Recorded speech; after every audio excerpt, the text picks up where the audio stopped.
നിങ്ങളുടെ ഇഷ്ട പരമ്പരകൾ എക്സ്ക്ലൂസീവായി സൺ നെക്സ്റ്റ് ആപ്പിലൂടെ തികച്ചും ഫ്രീ ആയി ഇപ്പോഴേ ആപ്പ് ഡൗൺലോഡ് ചെയ്യൂ. ആ കാര്യത്തില് അവൾക്ക് ഗിരിയേട്ടന്റെ സപ്പോർട്ടും ഉണ്ട്. ഇപ്പൊ ഗിരിയേട്ടൻ അവള് പറയുന്നതാ കൂടുതൽ കേൾക്കുന്നെ. അമ്മയ്ക്ക് ഓർമ്മയുണ്ടോ, പണ്ട് ഗിരിയേട്ടൻ രാത്രിയായി കഴിഞ്ഞാ വീടിന്റെ ഉമ്മറത്തിരുന്ന് നമ്മളോട് മണിക്കൂറോളം സംസാരിക്കാറുണ്ട്. എന്റെ അമ്മയുടെയൊക്കെ വിശേഷങ്ങൾ ചോദിച്ചു മനസ്സിലാക്കാറുണ്ട്.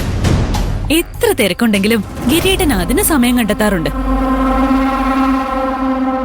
ഇപ്പൊ ഗിരിയേട്ടൻ അങ്ങനെ അമ്മയോട് സംസാരിക്കാറുണ്ടോ? ഇല്ല. അതിന് കാരണം മഞ്ജുവിന്റെ തലയണ മന്ത്രം. നമുക്കേട്ടനെ പതുക്കെ നഷ്ടപ്പെട്ടുകൊണ്ടിരിക്കണമേ. ഗിരിയേട്ടനെ മഞ്ജു മയക്കിയെടുത്തു. അമ്മയുടെ അടുത്തൊരു പൂച്ചക്കുട്ടിയെ പോലെ നടന്ന് സഹതാപം പിടിച്ചു പറ്റാനാ അവളുടെ ശ്രമം.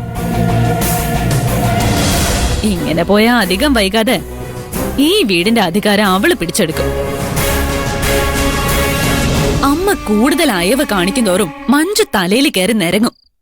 ഇനി തീരുമാനിക്കേണ്ടത് അമ്മയാ. മഞ്ജുവിനോട് തോറ്റോടണോ അതോ ഈ വീടിന് വേണ്ടി പൊരുതണോന്ന്.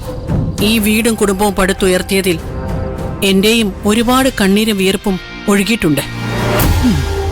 അതുകൊണ്ട് ഇതെല്ലാം നശിപ്പിക്കാനായി ഒരുത്തി ശ്രമിക്കുമ്പോ എനിക്ക് കയ്യും കെട്ടി നോക്കി നിൽക്കാൻ പറ്റില്ല. എന്ത് വില കൊടുത്തും ഞാൻ അവളെ തകർക്കും. അങ്ങനെ വേണം. ഇപ്പോഴാ പഴയ ഭാനുമതി അമ്മയായത്.